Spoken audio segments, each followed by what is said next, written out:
So here's the pinch weld dollies. You can still move your car around. So I thought it was really cool to get these so I can paint it. Still will move. I don't have to worry about it being stationary. Adjustable height on these, 3,600 pounds. They're really heavy. I just hurt my back carrying them in here actually. But anyway, let's get these together, get them on the car. I'll show you how it works. All right guys, we're gonna get this together real quick. So this locking bolt goes through here. I'm gonna just put this up here for now, just to keep everything out of the way. This thing is loose, so these just go in here through the back, right through that hole, and then you can adjust them and tighten them down on your pinch welds. These have a rubber strip in here and also on the top, so you know which way to go. This is metal here, so make sure you put these on the right way, and rubber on the inside, rubber on the top. Pretty simple. So we'll get this in there, and then the next thing we got to do is put the wheels on, and then we'll get it mounted under the car. Like I said, this is how everything comes. Our bolts and washers and nuts are all put together. We'll get our powered drivers. We'll get the wheels put on, and then I'll show you how to mount it under the car. All right, so I'll save you a little bit of time on these bolts. Top is a 16, bottom is a 17.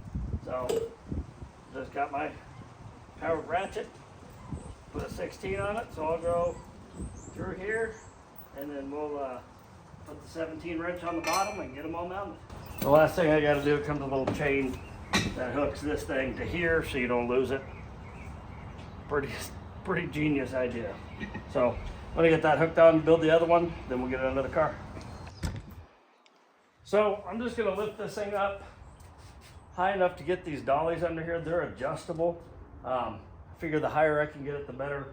Then I'm gonna be able to sit here and body work these with the long board and everything, so I can get this firewall really smooth. I'm just gonna concentrate on this cowl area for now. We have this lifted up now.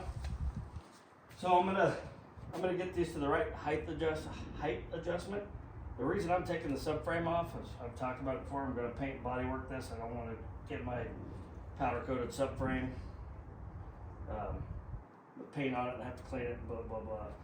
So I can still move it, so convenient here. I'm gonna get it, I want it as high as I can get it. So, you know, I can sit down here, get on my mechanic stool or whatever, and be able to sit eye level while I'm sanding and body working this to get it nice and smooth. So this is about the height I want it. I'm gonna get this adjusted, get it under there, and get these bolts tightened.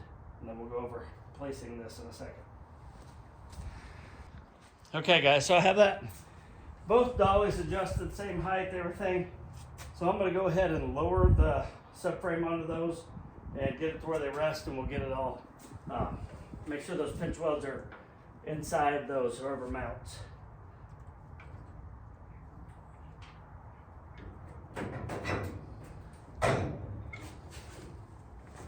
So it sounds like we're on there, but let's just double check. That one's good, and that one's good. So we are fully sitting on those pinch weld dollies. So what I'm going to do is get another jack, put it under the back, and we're going to get these 4 bolts off, and we're going to get the subframe out of here. So let's get going. To take the subframe out is I take my second jack, and I take a little smaller one. It's a little aluminum one rather than that big old heavy thing, and I'll just stick it down through here. The cross member.